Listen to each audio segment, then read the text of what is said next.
guys, it's Russell, and today I will be having again a haul. Ito pong part na to na binibideo ko is like ko po itong mga haul na to kasi dito ko po may papakita sa inyo or ma-share sa inyo yung aking mga new items na binili or mga pinadala. So, without further ado, let's get down to the video. So, una, tama lang, yung mga tsinelas na gamit. So, ito po, yung binili ko sa ukay-ukay. Alam niyo naman, kuripot ako. So, ito po, ayan, na gray na may part na shape. Hindi nyo makita yan. So, binili ko po ito sa halagang 35 pesos. Gamit na gamit lang. So, next is ito, yung isang tsinelas pa. Hindi ko po ito ginamit. So, ito po. Binili ko po ito sa Natasha ng kasi ito, buy one take one ito. So, yung isa, so, hati kami ng classmate ko dito. So, tika 85 kami. Ito. Hindi ko po ito nagamit. Yeah. So, next. Mga damit naman.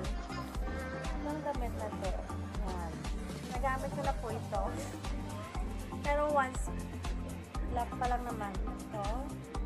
May pangalan siya eh. Kaso, baliktad dito. So, ang nakalagay dito is Inspire.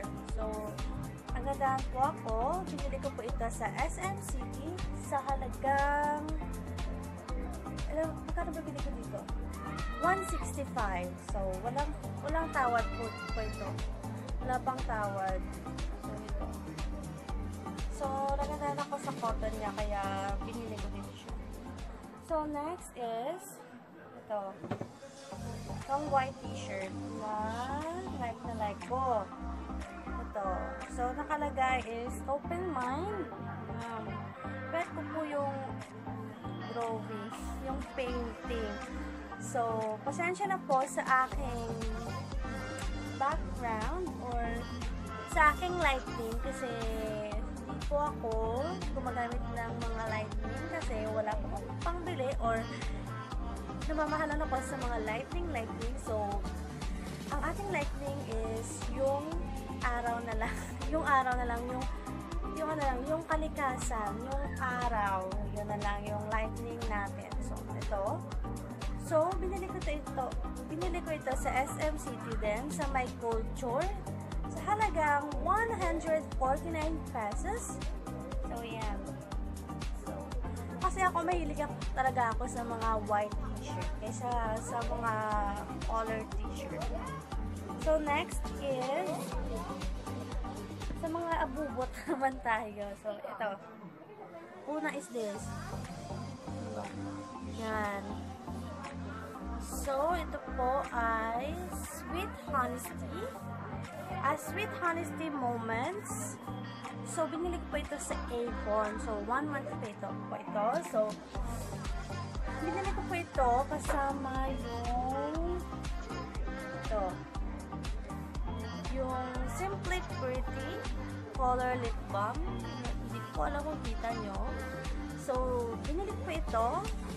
Yung dalawang ito sa halagang 99 pesos kasi sale sila. So, next is ito. Avon din to. Kasi, nagpapa-Avon pa ako. So, bet ko po kasi yung Avon na products. So, ito po, Avon Naturals. Ito po ay Instant Hydration, 3-in-1 Hydro Splits. So, diba, 3-in-1 na po ito. Pwede na po sa mukha, sa hair, and sa katawan. So, ito po. Bet ko po siya kasi may amoy. Test natin.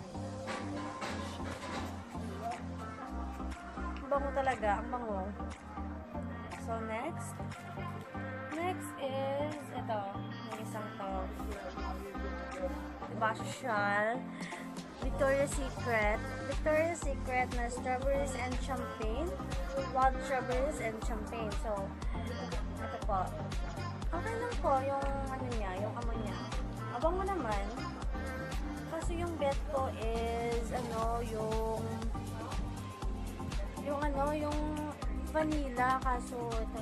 Kasi pinadala lang kasi ito ng ninang ko galing Guam. So, wala nga namang mapili ka pa, diba? Walang pinapadalhan. So, ito po. Victoria's Secret. So, next is this one. Hindi ko pa nabuksan. Yung pwede rin refiller ng perfume. Kasi yung purpose ko is lalagyan ko ng ito, ng Victoria's Secret para hindi madaling maubos. So, nabili ko pa ito sa halagang magkano ba ito? 16 pesos or 18 pesos. Pero, dun lang yung price range niya. So, ang cute, diba? Yan. So, next is ano pa ba? Wala na. So, next, this one. Sticky notes. Para ma-remember ko yung mga assignments ko, diba? So, pero ang purpose ko nito is talagang nagpapaibon po ako. So, yung purpose po nito is lilista ko yung mga utang nila. So, para malaman nila at itikad ko sa mga in-order nila. So, ito po yung purpose ng aking sticky note. So, next is meron pa tayong tatlo pa pala. So, ito po is ang fake na lang, kasi hindi naman po original. So, ito po ay fake na lipstick na Kylie Lit Matte Cream. So, binili ko pa ito sa halagang 40 pesos sa online. So, alam niyo naman, nakuripot ako. So, doon ako sa mga mumura na mga product. So, gagawin ko pa ito ng review. So, abangan niyo na lang po. So, next is this one. Eyebrow na fake din. Pero hindi naman, wala naman siyang side effect. So, okay lang. So, gagawin ko din po ito ng review. So, binili ko pa ito sa halagang paano ba binili ko dito? Mga 10 pesos, 11 pesos. So, binili ko ito sa 1688. So, abangan nyo, gagawan ko sila ng review. Ito, dalawa sila. So, next, the last, meron pa pala akong papakita. So, the last two more is ito, wipes na Hello Kitty. So, ito po ay ginagamit ko sa pagtanggal ng mga makeup. Safe po ba yun? Kung ito yung gagamitin, please comment down below kasi hindi ko alam kung safe pa talaga ito. Pangpatanggal ng makeup. So, ito po yung ginagamit ko. So, ginagamit ko din po sa mga hygiene na bagay. So, next is ito. Bili din po ito kasi binili po namin ng 20 pesos. Ito po, ang cute, diba? Dreamcatcher na keychain. So, kasi, nung acquaintance namin, ito yung token. So, ito po. So, pasensya na po kung nakat. So, tinuloy ko na lang po. So, ito po, ang ganda ng Dreamcatcher, diba? So, sa acquaintance namin ito kinuha ko. So, hindi po ako matindang acquaintance. Pero kinuha ko po ito sa aming student council na advisor. So, diba ang ganda? Yan, Dreamcatcher na keychain.